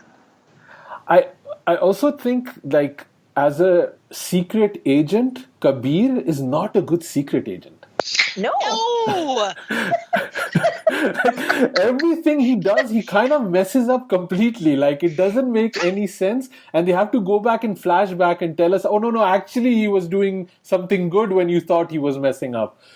Because he, like, the whole stoning sequence, he has no planning. He puts his whole team in danger there, and then he's, complaining against Tiger that, oh, you're blind in one eye. Like, dude, you're an idiot in both eyes. And those four other people were all right there. Yeah. When the two of them are trying to beat up that one guy. And I was like, the first thing you need to do is yell at the rest of your team, because what? And also the way he gets Vani killed is completely ridiculous. Like, why did you're telling her you're going to have your eyes on her, you're watching her, you're promising her, and then you're like 7 kilometers away in like a dinghy, and you have to like row all the way to get there? Yeah. Ridiculous. Yeah. Sit on the roof, asshole. Like, it's there. Right. But also, like, what the hell is happening in that office? Like, he's like, oh, excuse me, sir, like, let me just tell you my detailed plan for like getting this information. And then his boss like calls like 7 other people and is like, oh, you know what happened? Like, Kabir called and like told me this detailed plan. Here it is. Yeah. Like, who does that? Like, what the hell? No wonder India is under attack all the And time. also, by the way, when he calls his boss to tell that he's surveilling Ilyas and Vani, the implication is that Ashutosh Rana has called Ilyas to tell him Vani is a spy, right? Right. But Tiger is the spy. So how the hell did Ilyas know that Vani is a spy? Like, it doesn't make sense. Unless I missed something. No. Yeah, because what happened was, so he calls Ashutosh Rana, and then Ashutosh Rana, for some reason, called like 5 other people and told them about it. And one of them was the guy that called, the first guy that gets killed. The doctor. The other doctor. Yeah. Not the doctor, the first guy, like the one who shoots in hell Naidu, from right? hell, But isn't he a doctor? Naidu. Yeah. Doesn't matter. But Is he a doctor? yeah. I don't know. Whatever. Doesn't matter. Yeah, the first guy that got sniped. He's the one that called Ilyasi and told him, because Ashutosh Rana called him and told him. Why did he call him? Because he's an idiot. Like, they're all idiots. I'm telling you, WhatsApp needs to be banned in India. Like, these WhatsApp groups are not helpful to anybody. They get Vani Kapoor killed in movies, man. It's not good. I would like to ask Asim, as the parent of a child a similar age to oh my God, what Vani's daughter was supposed to be. So she can draw that picture. She can surf like a beast. What's going on? This movie is written by people that do not have children. They do not understand. I don't have children, but I knew that didn't make sense. A traumatized child that has lost his mom 6 months ago is not going to be so closey coochie with some random dude that comes over, even if he's looking like a hottie. That does not happen. The child is traumatized. She does not give a shit about Santa and bicycles. It's only been 6 months. Balloons are like that grief done. Like, so bad. Like, the people do not and the other point about, like, they not understanding kids, the other thing is they also do not understand Muslims, because a Muslim would never say to some guy, "You are my Bhagwan."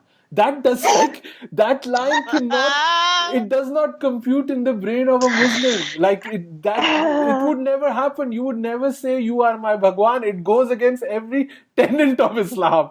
So that, and then the second thing, another point where they did Tiger Shroff dirty, is they give him a Muslim name that he himself cannot pronounce. It's Khalid. It's Khalid. It's from the epiglottis, like Shah Rukh has told us, and is part of the You Podcast theme song. It's from the epiglottis, Tiger. Khalid. Not Khalid, not Khalid. Khalid. That is amazing. Sorry, I had to. Those 2 points kind of stood out to me. I had to make it. Sorry for the eardrums. I busted while pronouncing that name correctly, but it's Khalid. But now we all know. Yeah, now we all know. Keep practicing, people, especially Tiger. That kid was like. This is why people hate kids in movies, because they're written by dudes that do not know kids. This is not how a kid reacts. Like, it's stupid. It's really badly written. I don't feel that kid was completely unnecessary. Vani's, I have to be an international cabaret dancer to support my child. You don't. Also, where's her dad in the end when she's surfing with Hrithik? Who is running this school? They're terrible. They should be arrested. Yeah. It was that she just added absolutely nothing. Also, so our cinemas don't usually give the interval in the film. It just goes straight through.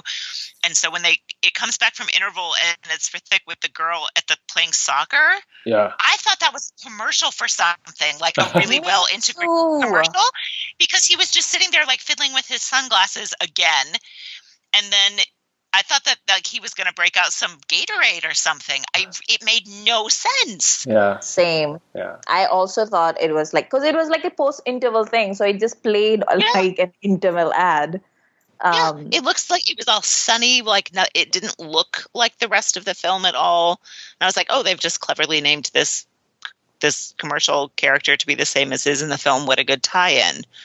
Oh, it was awful. And people should know the only person that kids in Hindi cinema trust is Salman Khan. That's That's how it should be. There's nobody else is trustworthy except Salman Khan because he'll take you to another country and like deliver you to your mom. Like the worst life lesson they could possibly get. Trust Salman. Hashtag. Oh God.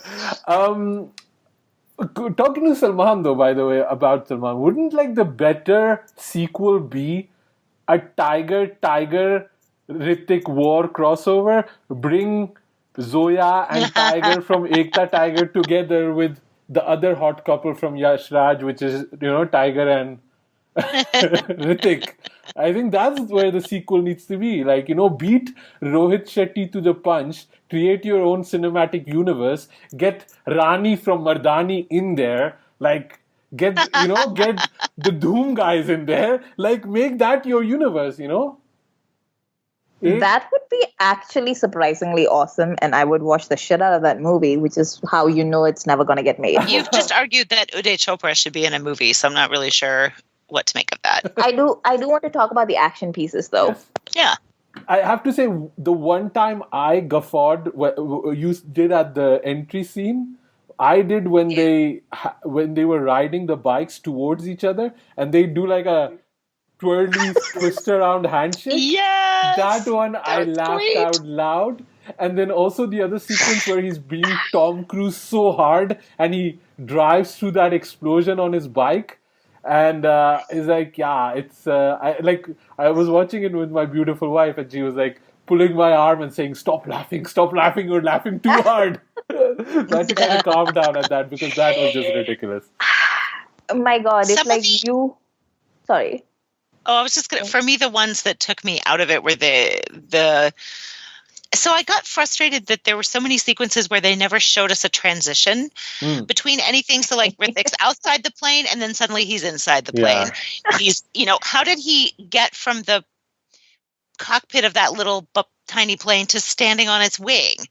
They didn't show us that, or how he got inside the big one, or there were so many cut like that with the bridge. They're like something, and then suddenly he's running on a bridge. I was like, "Where's this bridge suddenly came from? Like, how did they get there?" And then suddenly, Tiger's just walking away from it, even though we hear the two police officers in Lisbon saying, "Hey, he's on the bridge." You're like, "Oh no, he's just going to stroll off the bridge. It's fine."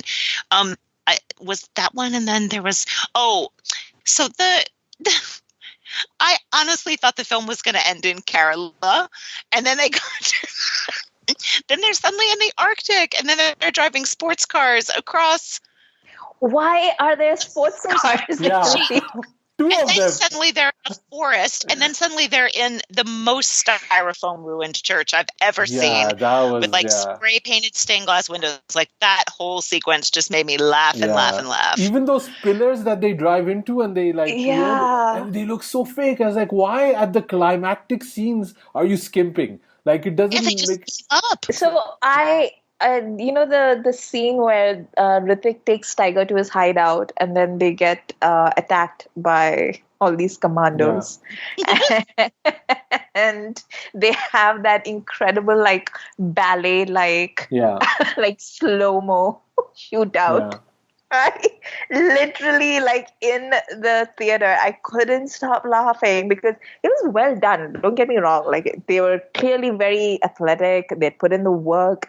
The wire work is phenomenal, but it was just they were literally having a romantic sequence without it being it was as subtle as that hotel hell sign. It was that level of subtlety, redemption level of subtlety, right? No, but I agree with you, Amrita. We're making fun of it, but all of the sequences are done well, shot well, look great. So beside all of that, there's also this level of ridiculousness to them. I was actually really excited when they moved to the Arctic because I was like, there's going to be a ship in the middle of the Arctic. And they're it's breaking through the ice. Oh my God, what are they going to do? And then they just ran out of there with sports cars. Why are there two sports cars on this ship? I don't know. Also, and if you're in the Arctic, I feel like that kind of car is probably the last car that you want. It just doesn't make any sense at all. I think you need snow tires, right? I think yes! that's the other thing. But place for your flying Jeep or whatever. But I think that's where the problem is also that, okay, they're done well. They've shot them well. But they are also very much derivative of scenes that we've already seen in Hollywood movies, right? So the Arctic scene is Fast and Furious. The plane sequence is Mission Impossible. The attack with the missile on the trucks is clearly Mission Impossible 3. You know, the parkour scene is, like the James Bond movie or something like that. You know, a lot of these scenes we've seen them done. Correct me if I'm wrong, but didn't they actually hire the people that did all those sequences and make them do it? Yeah, you remember when you did that in the Age of Ultron? Let's just do it again, you know, that kind of thing. Like, yeah, they had 4 action directors, and I think everyone did like one set piece each or something like that. And they look good, I must say. The action looks really good, and I think it's also the best action we've seen on this level. Like, if you want to make blockbuster filmmaking in India, this is done really well, and we're making fun of it because there's elements that are kind of, Bollywoodish, but I think, if you are then competing on that level, but you still want to add that Bollywoodness to it, it becomes a hard balance to make, a hard, equilibrium. And I don't think Siddharth Anand as a filmmaker is talented enough to strike that balance. Ali Abbas Zafar is. Siddharth Anand is not. So I think, that's kind of the problem maybe they were kind of running up against. I do want to also point out the background music of this film, especially to the action sequences. It is so good. Yeah, I think even Anupama Chopra was saying that the background score is better than the film score. Absolutely. I would also agree with. Yeah. What did you guys think of the 2-3 songs in the movie, though? By the way, sorry if I'm. Did you have anything else about the background? So they were clearly put in there for the views, right? Because there's literally no reason for either one of those songs to exist. And actually, in most action films, that's a big problem. You suddenly have the song and then you're just like, why is the song here? Because it's just an interruption because it's like a car that's like moving at a high speed and then suddenly there's a speed bump and you're just like, but why? So there's no reason for that except to have. I honestly thought, like, when the Jai Jai Shiv Shankar promos came out, I thought it must be like a post credits song, right. And then suddenly it came up in the middle, and I was like, wait, what? What happened? I when that song started, when they show the aerial view of where are they? They were in the secret army base somewhere, and then they're maybe. What? Did the army bring in the backup dancers? I don't understand anything that was happening. Beth, it's like a very unknown part of Marrakesh. You maybe don't know it. The desert, mountain, and then a hut on top of it where they play Holi. That's Morocco. Great. And all the people in their sequin tap pants are there to, But going back to the background music, like in the climax of the film, the extended, the sports car sequence from the exploding ship, like that entire sequence, like it was so good. The background music for that, it really was everything. Especially if you're watching it on the big screen. It was fantastic. I really liked it. I also like the credits themselves. The way after the first, like they were obviously going for a very James Bond kind of cold opening action sequence. I did like the way the credits were animated and things like that. I like. I thought they looked like super shoddy Photoshop. I thought those were terrible. I like the idea of it because I like the Bond style credits, but I just didn't think they executed them well at all. Like, you can go through and name the filters they're using, and they're not even using them well. I thought those were awful. Okay, it worked for me. I'm just like trying to pick up the other positives that I kind of found in the movie. I was totally entertained by this movie, though. Yeah. Like, the number of times I turned to my friend I was watching with and said, wait, what? And, is this on purpose? And where are they? And what are they doing? And how did this follow from that? I was completely entertained. Yeah. And it's one of those movies, I think it really makes you go to the theater. Like, I think the impact this gets on watching it on the best screen with the best sound, it really adds a lot. And the other thing I also think is that like, I think for a lot of people, this is a thing that you want to show Indian movies to your friends, that don't know Indian movies, and sometimes you might end up feeling embarrassed. And maybe with this one, at least from the action point of view, I think it's on that level because they have this team together. I don't know if I would show this to people who haven't seen an Indian movie, but I will say the thing that it didn't do that I was expecting it to do is it was certainly plenty patriotic, but it wasn't so patriotic that it became funny in that way, I thought. Did both of you feel that way? Like, it's clearly Islamophobic, but it's not quite so jingoistic somehow. Yeah, it's not like the focus is always on the action and between the dynamic between these two men, and like that it's a very tight lens on like what these two people are doing. Like all the other stuff is incidental. Like it's clearly just a setting that's useful to have these two each other and run after each other and fantasize about each other. Yeah.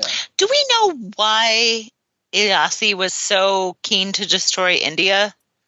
Oh, that's what Muslims do, Beth. That's what Muslims want to do. Okay, cool. It's logical. We don't need to explain it. Like, okay, cool. I think that's just the lens. You go to Italy, they're there. You go to Morocco, they're there. Have a selfie. It's that part annoys me, and I think it annoys me because murder and destruction everywhere.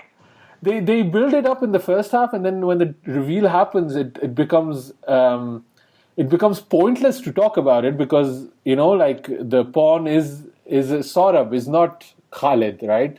So like we don't need to even address all of the Islamophobia that we had for the first 70 minutes of the movie that we actively and passively put into the movie, because now we don't need to talk about it anymore. So that did kind of like irk me a little when I was watching the movie. Yeah. So it's no, they didn't explain Ilyasi, and he's just a random guy that hates India. One thing I did like, and I think it was funny that we then spoke that Beth, you're coming on the show, because there was that one beat, and I wish they added more of those. But in the fight sequence, I think with the ISIS guy, there's this moment where there's like a comedic beat between Tiger and Hrithik where they're both on the floor. And that reminded me of Amitabh Shashi Kapoor fights, like totally. Suhag. There's one in Suhag where they're fighting this goon that's a lot bigger than them, and like Shashi's wearing this all black leather coat, and like you remember the one that I'm talking about, because Shashi looks really cool in it, and it almost reminded me of that era of filmmaking, and I wish they'd done a bit more of that, but it wasn't in there, unfortunately. Yeah, again, like this sort of element of 70s masala was in there, and I think they couldn't figure out a way to balance the action emphasis with that slightly goofy kind of thing, and that is why I thought one of my favorite action films from any time in Hindi cinema is A Gentleman, because I thought that movie really nailed that balance. And obviously it's a very different kind of movie, but that movie was the perfect combo for me of kind of funny and light, yet also plenty of kick-ass. Yeah. I was waxing about how good it was to Raj and DK, good. And that it didn't find an audience, unfortunately. But A Gentleman is so good. I loved that movie. Put that movie on Netflix, not Drive. Like I wanna, like it's not even available on Netflix or Prime, unfortunately. I think let's start wrapping up, right? And unless we have anything else that we want to talk about, Amrita, did you have any other points? Just that there should be, like, I really wish India was progressive enough to make like a proper like gay movie, and then they could put Hrithik and Tiger in it, and it would be so amazing. Think of the dance sequences we could have. Call me like by your Hrithik name.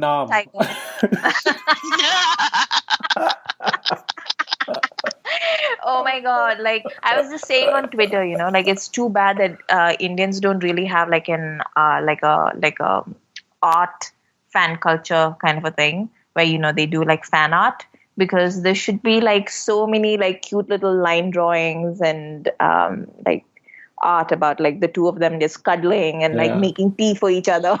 You know who you need to ask is Al Vishal. Remember him on Twitter? He's an illustrator. So, and I know he's seen the movie because he was posting about like, don't watch this not drunk. I actually wonder if this point even would annoy people. Like while you're talking about it, I think there are a lot of people that just do not see it that way. They're like, don't you think? Like, I think this point of bringing this up might even annoy some people that are like super conservative and they don't even notice that this is happening. And when you point it out, they'll just get annoyed because they didn't see it, right?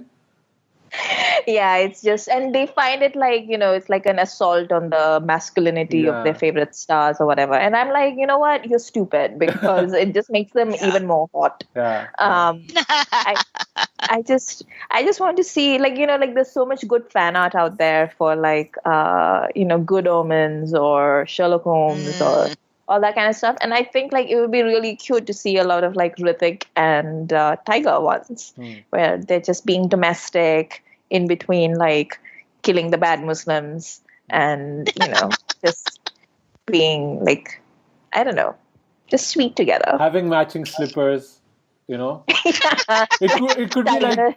It could be like Dil Diyan Gallan, but like with Hrithik, like Hrithik's cutting strawberries. No, he makes omelets. He always makes omelets. So cutting strawberries, making an omelet for Tiger. Tiger is like doing pull-ups, and then they sweatily eat breakfast in the snow. And then Tiger's keeping like Karwa Chauth for Hrithik, and then Hrithik is like, please, like, why do you do all these things? And then like Hrithik reveals that he also kept a fast for Tiger. That's so good. Then Hrithik throws like a can of paint in the snow, and it's the picture of Tiger's abs. Yeah. We should be pitching these ideas to. Please make that the sequel, please. Yeah. Actually, that was going to be my final question. What are your hopes for the sequels? But we've already, like I've discussed mine is creating the universe. You've created yours to create some sort of like, Beth, are there any other things? Yeah, you can put those two together, surely, right? You can have the universe and like be a couple. So be great. Yeah. From it can be like a fairly progressive sort of universe because Ronnie's in there, in charge of a unit. Katrina's in charge of a unit. Like, it's great. Hey, they've been struggling for the Dostana sequel for at least 10 years. Like, I think we've cracked it. I think and it'll give Bobby a job. So that's great. Oh, God. And it will be like so cute, like, like Kat and Salman like having dinner with their friends, Tiger and Hrithik. Yeah. So India, if we have dropped to 100 on the iTunes ranking, I totally understand after this discussion. I understand why you hate us. It's fine. I get it. Okay. Amrita, any final words on War? I had a good time. It's really stupid and it doesn't stand up to a lot of like dissection. Yeah. But it's a fun time at the theater, and it's the kind of movie that you're glad that you went to the theater to watch, because it's all the money that's been spent, like all the budget is right there on the screen, and I enjoyed it. I like things that go boom. And bang. And bang. Metaphorically or not. Beth, final words on War? I agree completely, and I look forward to seeing the sequel when they go to, 15 other random geographical locations I'm in. Yeah. Wherever there are Muslim terrorists buying croissants. Whenever Portugal has a space program, I'm there. We shall be there. We shall be there. I agree with you guys. I think it's just fun to have like a blockbuster movie. I think Yash Raj is hoping for a franchise. They tried with Thugs of Hindustan. This worked for them. I'm happy for them. I wish Thugs could have worked also. And I think, Yash Raj is kind of in that difficult position where either they're making these big budgets one, and when it doesn't work, it hurts the whole studio and they cannot make the smaller independent ones. So I'm glad this worked. I'm also glad for Hrithik this worked. The guy was aching for some success. I'm glad for Tiger that audience can see him stretch, more of his acting muscles, and hopefully he can do more and they can give him the space to explore a bit more. I think as a movie, it is Islamophobic. It does not take the chances it needs to take.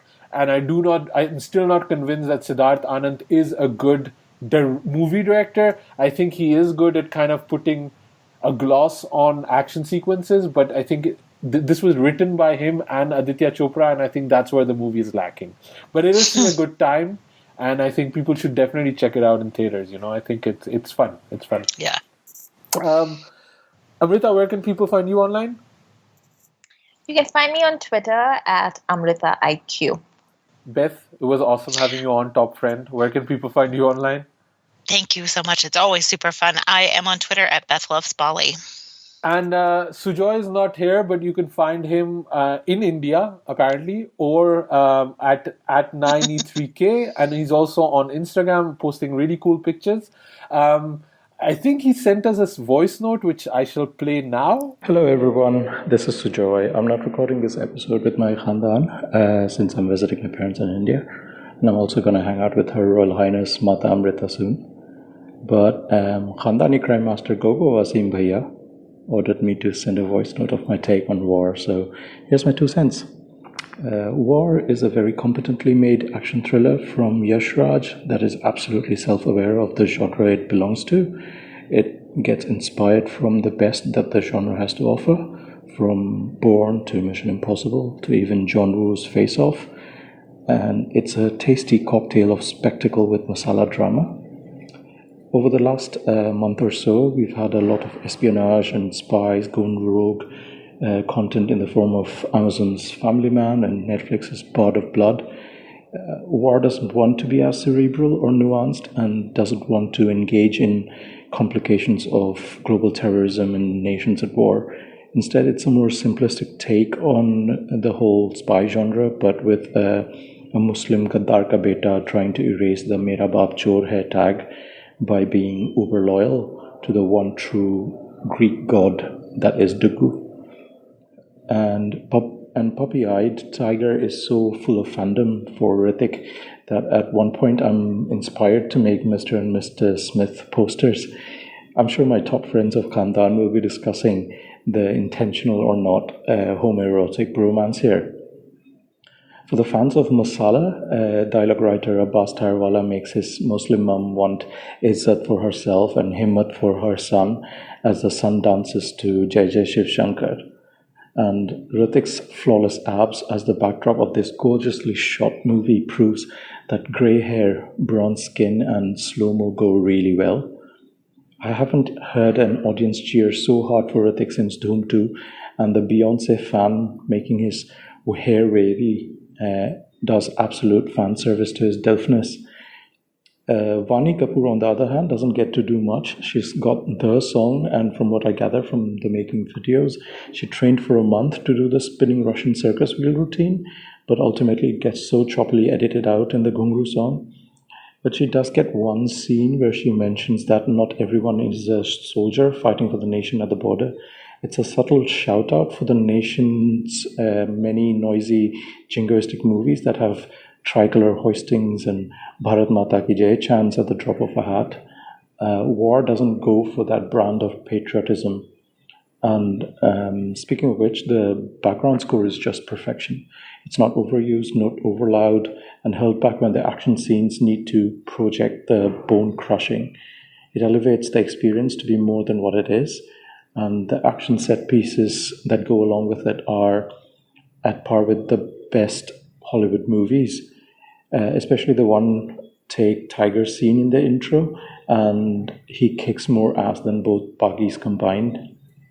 And the other noteworthy scene is the one where Hrithik fights in the aircraft, and he fights with soldiers and also with gravity. yeah, all in all, Yash Raj has gone with everything and the kitchen sink for this one. This might just be the redeeming franchise that both Yash Raj and Hrithik need, and I will be impatiently waiting for that. That's all I've got on War. Enjoy the podcast. If he sent us a voice note. Otherwise, he also wrote a Twitter thread about his thoughts on War that I'll post in the show notes. And otherwise, we'll probably ask him when he's back on the show. The poll is still live. We're going to be adding that too. You can still vote for your movie. I think Tum Mere Ho is leading the charge. So it's probably going to be that one. So let's see. We still have a few jackets and t-shirts to give away for the War merchandise. We got sent 4. So we have a few, and a lot of people are Team Hrithik. So if anybody's Team Tiger, let us know. We'll send you a few of those too. You just send us a review of the show on iTunes at youpodcasting@gmail.com.